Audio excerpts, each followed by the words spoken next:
Hey everyone! So I'm super excited about today because I have compiled all of your questions that you guys have been asking and put them into this video.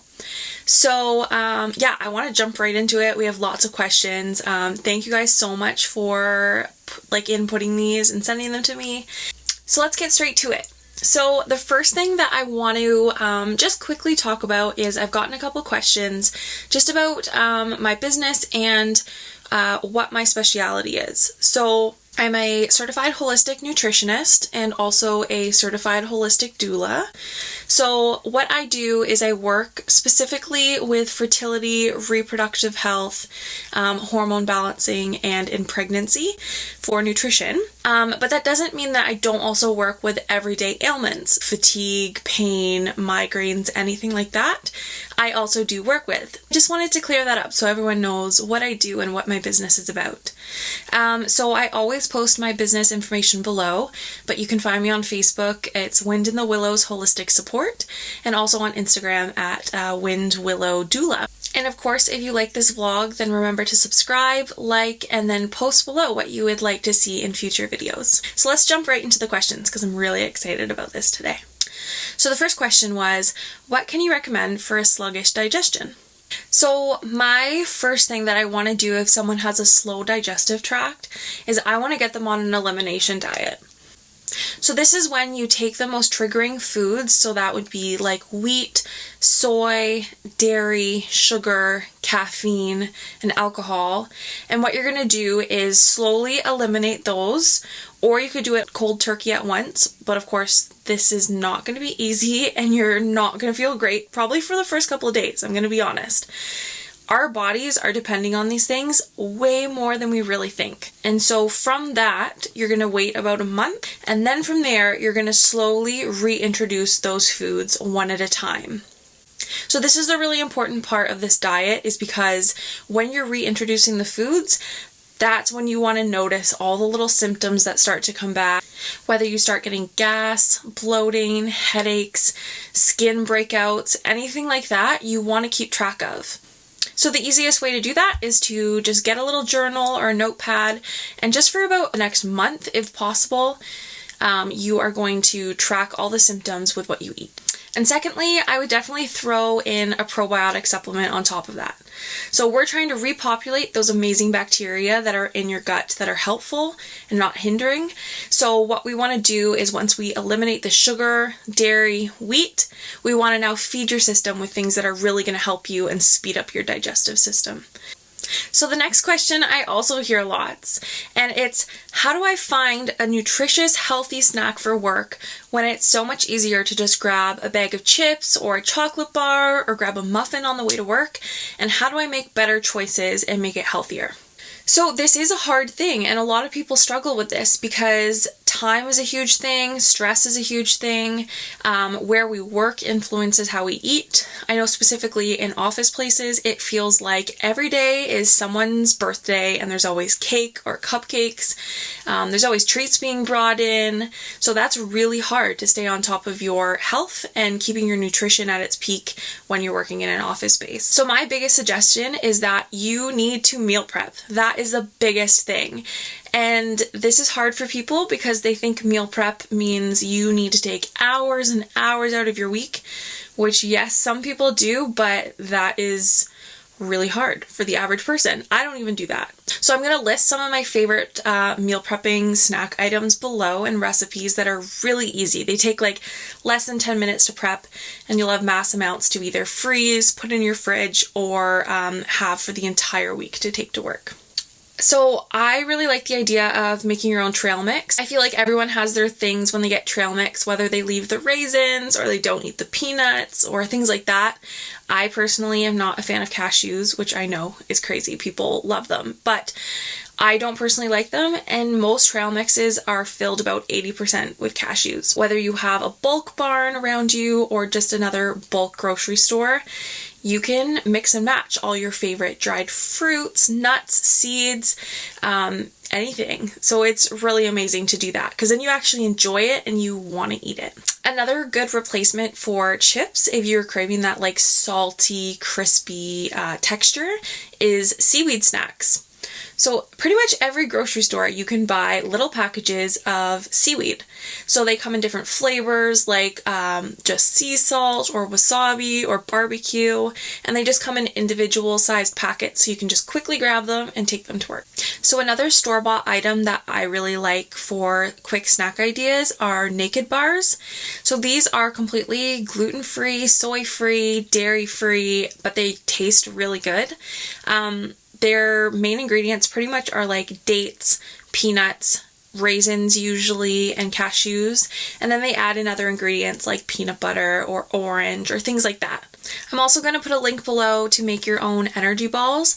So these are really great because you can freeze them, you can keep them in the fridge, and you can customize them to how you like. So this is also a really good snack option to take that's really quick and easy. Okay, so the next question is, what are some natural ways to boost your energy before going to the gym? Hydration is key.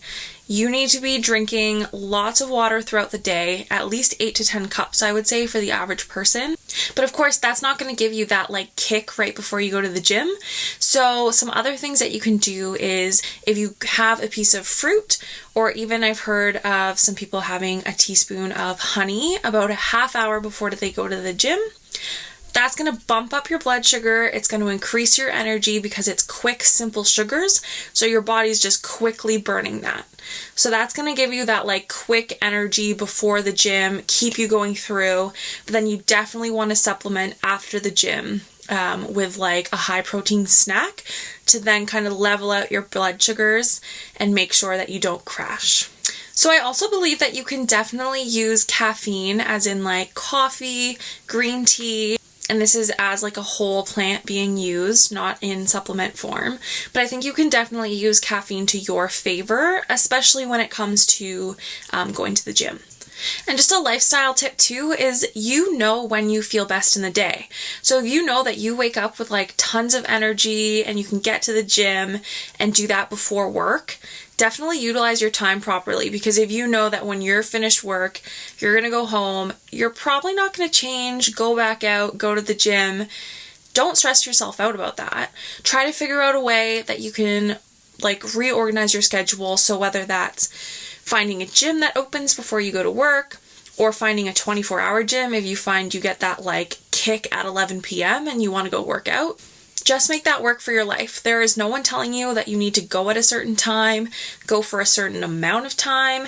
If you can do 20 minutes a day, or 20 minutes in the morning, 20 minutes in the evening, so do what works best for you and use your energy in the best way that works for you. When it comes to supplements, one that I have heard really amazing things from is Panax ginseng. So I'm going to put a link below all about the plant and the root that is used. This is amazing and is really great for energy. So definitely find a local herbalist around you and find someone or a naturopath that you can consult about this, because Panax ginseng is really amazing for specific people, especially in terms of energy and increasing stamina and just long-term overall energy. Okay, so the next question is, what are some foods that can help prevent colds or help when you have a cold? So this is a really great question, especially now that it's coming into the autumn season and it's close to winter, which we don't even want to talk about. But this is a good question because everyone can use these simple solutions. So the first one is get on a probiotic. So your gut health definitely affects your immune system and how healthy your body is, and definitely affects how well you can fight off colds. I'm going to post this amazing recipe below. It's from Wellness Mama, and it's an elderberry syrup. So elderberries actually help increase your immunity, and they're really great for your system. So this syrup can just be taken on a spoon as a medicine, or it can be added into like a cup of hot water, whatever you find, but it definitely tastes delicious, so it's not hard to have on a daily basis. So I just wanted to kind of give what I do when I feel like I'm about to get a cold. You know, when you kind of wake up and you get that like tickle in your throat, you kind of feel like really tired, your back might be aching a bit, and you're like, oh crap, like I'm about to get sick. What I've learned to do, which I would say like 90% of the time definitely works for me at least, is I take zinc daily. And I also take a vitamin C supplement along with that. So I take the little emergency packages, just add them to water, and it's really tasty and easy to drink. Try to drink at least 2 liters of water a day, so I'm just completely flushing my system, I'm keeping hydrated, and I'm like eliminating that fatigue and body ache part of it. And then lastly, I'm keeping up on my vitamin D supplement, which I'm already taking throughout the year. This is just really crucial to make sure that your immune system is getting the support it needs. And then get a good night's sleep. Make sure to sleep. If you can just have a nap, try to go to bed earlier, anything like that, that is going to help you from getting sick. And hopefully the next day you're going to feel that that tickle in your throat is gone and the body aches are gone, and hopefully you're not going to get a cold. All right, so the next question is, I've been getting a lot of migraines, and I think this is connected to menopause. I used to get migraines prior to coming on to my period, but I don't have periods anymore, but I think it could be caused by my hormones. Any suggestions as what might help? I sometimes also suffer from sleepless nights too. Is there a holistic alternative to hormone replacement therapy? This is a really great question because these things happen so often where after menopause or before menopause, people are having these symptoms that they either didn't have before or they didn't have at the same intensity. So the first thing that I want to say is that women are actually 3 times more likely than men to get migraines, and this is because of the hormonal fluctuation. So the typical triggers are usually like bright lights, food, drink, if you're hungry, lack of sleep, stress, and strong scents. Those are usually like the primary causes of migraines. But for those women that do get migraines because of hormones, it's actually the drop in estrogen that is usually the cause of these migraines. And that's why so many women get migraines around their period, and it's just right before they get their period because that's the point in their cycle when their estrogen is dropping. So for helping with migraines, especially due to hormones and menopause, my biggest things are I would want my client to be keeping a food log so that they can figure out what their trigger foods are or drinks or things like that. So buying a little notepad or doing it on your phone, whatever works for you. Definitely keeping track of what you're eating that day. And if you feel a migraine coming on, kind of at that moment, definitely drink a lot of water. Try to get sleep if you can, whether that's calling off work because you know that one's coming. You want to take care of yourself, but also be like, okay, what did I eat today? What did I eat yesterday? Was there anything new? And just kind of go through the process of eliminating what it could be. So the next really big one is also eating meals at a regular time every day. So this keeps your blood sugar at a balanced level, and that can really help reduce migraines. So making sure that you're eating consistently, not getting too hungry, and making sure that your blood sugars aren't dropping, that's going to help you keep a migraine away as well. Another thing is that your body really wants you to be regular with your sleep. So going to sleep at the same time and waking up at the same time is really important. And I know this is really hard, especially with jobs and with families, and just trying to have a consistency with your sleep is really important. So if you can do that, have like a set bedtime and a set wake up, even on weekends. This will significantly help your health in general, but also really with migraines. Some trigger foods to watch out for are aged cheeses, chocolate, and artificial sweeteners. Those are one of the biggest triggers that happen in a daily diet for migraines. The last lifestyle tip for migraines is trying to keep your stress at a minimum. I know this is really hard for a lot of people, and I'm not saying to eliminate stress completely because I don't think any of us can really do that, but just kind of doing things that you enjoy, like being social, exercising, meditating potentially, just doing things that you love and keeping your stress levels down are also going to be really important. So then I want to get to some natural alternatives to hormone replacement therapy. So there's actually a study from the National Migraine Centre in the UK that advises that hormone replacement therapy shouldn't just be used for migraine relief. So when you usually get hormone replacement therapy, it's because you are experiencing those menopause symptoms. So the HRT can actually fluctuate your hormones, which I talked about earlier, which can actually trigger migraines. So some of the hormone replacement therapies, because there are lots, can actually cause worse migraines. So definitely just educating yourselves and looking into which one you think is right for you, and talking to your doctor is really important. So some natural alternatives to hormone replacement therapy. There's been lots of studies on supplementing with vitamin E. So I will post some research below so that you can read those for yourselves and learn more about that. So also a slow release B complex is really important for energy and for cell regulation. And so I'm going to put that below as well, just some research on that as a natural HRT supplement. Now I just want to touch on quickly the sleep support. And if there's lack of sleep, that can definitely trigger migraines. So it's like this vicious cycle of you're having insomnia, you're not sleeping well, which is then stressing you out, and then you're getting migraines. So it's like this vicious circle that we need to break, and you can break it. So for sleep support, taking a magnesium supplement, specifically biglycinate is the magnesium that I recommend, because magnesium citrate, which is the other kind, it has a slight laxative effect to it. Some people don't notice it, others are sensitive to it. So if you already have a sensitive system, then definitely don't get the magnesium citrate, because that could cause loose bowels, and that is not a symptom you want to add to on top of everything.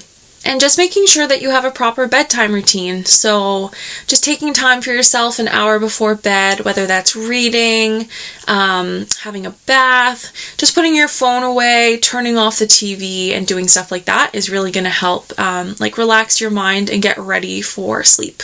So the next question is a really fun, Halloween themed one, which I love. Halloween is my favorite time of year. So this one was really awesome. It's, what are some healthy recipes for fun things to make around Halloween? So I'm going to post all the recipes below, but I'll just quickly kind of talk about a few and then check out the recipes, because the pictures are awesome and the recipes are so good. So the first one is this awesome sweet caramel apple. So the whole recipe really is just a little bit of brown sugar, some agave nectar, some butter, salt, and then you have some chopped up nuts, and then you have your apples. So really you're just mixing that all together and then drizzling it over these apples, and it is delicious. The next one are a fun, gory treat. They are called Bloody Cups for Halloween. So I'm going to post the recipe below, and there's also a video on how to make them, but they are super easy. All you have to get is a cupcake tray, and then you need some frozen raspberries, some maple syrup, and then you need baking chocolate. So this specific recipe is vegan and dairy free, but you can use regular chocolate as well if you don't want to use vegan baking chocolate. And then I've also posted this really cool monster cake, which is the cutest design. And what I've done is I've actually switched out the recipes for the cake and the frosting. So really I've just added a picture for the design. The cake I want to use is a chocolate zucchini cake. So zucchini actually makes cake really moist and delicious. You cannot taste the zucchini at all, and so it's really good. It's not like a carrot cake where you can taste the carrot. Of course, that would be delicious too, because I love carrot cake. But if you don't like that flavor, then zucchini is an amazing thing to add to cookies, to brownies, to anything. It makes it more moist, and it won't dry out as quick. And then there's a recipe along with it for an avocado frosting. So you can add some berries to that to make it red, or keep it the green color of the avocados, or add some chocolate into it, and it's really delicious. So our second last question is, what are some foods or vitamins to help combat tiredness during pregnancy? So this is a really tough one because everyone experiences fatigue when they're pregnant, and it's really hard, especially when you are the pregnant person trying to get through your day. You're exhausted, like your feet could hurt. There is so much going on, and so I definitely feel for you, and I want to give you like the best options that are possible. My biggest thing is that I don't really like to prescribe pretty much any vitamins besides this typical prenatal vitamin throughout pregnancy. So I love using food as medicine because it works really well. But when it comes to vitamins, I definitely usually just stick to the everyday prenatal vitamin. And then what we can do is, if your iron level is low, which is definitely something that I want you to get checked out by your doctor. If you are feeling so tired that you just can't get out of bed, you don't think you can function, like you don't even want to have a shower, that's how tired you are. If that's what you're feeling, then definitely get your iron checked from your doctor. And then looking into a iron supplement is definitely something you want to do. But some foods that help with tiredness that you can definitely start with are increasing your healthy fats and proteins and having less sugar and less carbs in your diet. When I talk about carbs, I mean like simple carbs. So these are things that your body burns up really quickly, like cookies, bread, pasta, things like that, that's not really sustaining your body. It's kind of like a quick energy high and then a drop. So that's kind of what we want to avoid. I am not saying cut out carbs because that is not what you want to do when you're pregnant. So just having things that are going to sustain you a bit more. So having some rice, having some quinoa, having like olive oil or butter in that, red meat specifically to increase your iron and your protein. Just really increasing those healthy fats. So butter, coconut oil, olive oil, avocados, nuts, seeds, things like that. That's really going to help with your energy. Take a nap. I want you to sleep. If you have the opportunity to sleep, this is the time to do it. So drinking lots of water, I know this sounds so simple and everyone says it, but it truly is going to help. So keeping on top of your water because you are providing lots to a little one inside of you and also trying to nourish yourself. Having water with like lemon in it, the citrus just kind of gives you a kick and it kind of gives you a little bit more energy as well. You can add like mint leaves to the tea. Just something that's a little bit more stimulating, and it's going to give you that kick that you need, but also not give you the caffeine hit. So speaking of caffeine, whether you choose to have coffee or not, or black tea or green tea throughout your pregnancy is completely up to you and what you're comfortable with. But just know that too much caffeine is definitely going to add to the tiredness. So we don't want to burn out our adrenals. So whatever you are doing, just watch your caffeine levels and see if that kind of is adding to your fatigue. So if you're reaching for that like cup of tea or green tea or a cup of coffee in the afternoon, try to go without that for the day. It's definitely going to feel rough for the first day, but have some water instead. Do that for a couple days and see if that helps you.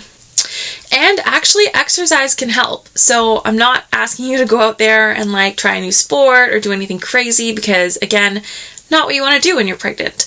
But just going for like a little walk, nothing strenuous, just getting outside, getting some fresh air, and it will definitely help you with your tiredness. So the next question is coming all the way from Australia, which is pretty awesome. This one is tips on surviving hot weather in extremely hot climates. First of all, I am very jealous that you guys are going into your summer and we are going into our winter. But yes, going through hot climates, especially if you're not from there and not used to it, can be so hard on your body, especially for the first season that you're fully there for that hot weather. So these are pretty simple and straightforward, but hydration. Keep up on your water like crazy because you're going to be sweating, you're going to be warm. Because it's summer, you're going to be outside more and more active. So making sure that you're properly hydrated is really key. But then to add to that, you don't also want to be peeing out all of that water because then you're kind of just defeating the purpose of hydrating yourself. So adding a little pinch of sea salt, you shouldn't taste it, but in a big bottle of water, that's going to help your body absorb the water way better. So the next thing is having proper sun protection. So making sure that you have a really good sunscreen, and just not going out in the hottest times of the day are definitely going to save you from a sunburn, but also getting heat stroke, and it's also going to make you feel way more tired throughout the day. So lastly, getting a good night's sleep is also really important. I know it seems really simple, but your body's going to be getting way more tired than you think it is throughout the day because of the heat. So just making sure that you're going to bed at a reasonable time, and also getting up around the same time every day is really going to help with your sleep cycles and keeping your energy up. So the last question hits close to home for me because it is, what is a good way to stay motivated and eat healthy when it's easier as a student to eat poorly?